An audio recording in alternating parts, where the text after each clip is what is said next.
రాయి తీయండి. ఆయన రాయి తీయమని చెప్పాడు. స్పష్టంగా చెప్పలేదా? ప్రభువా, లాజర్ చనిపోయి 4 రోజులైంది.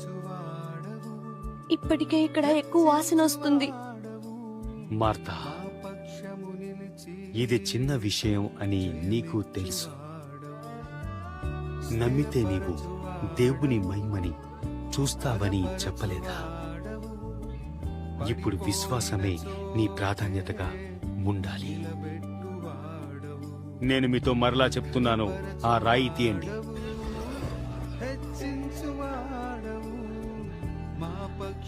లాజరు, బయటికి రా. ఏమైనా చేయగలవు, కథ మొత్తం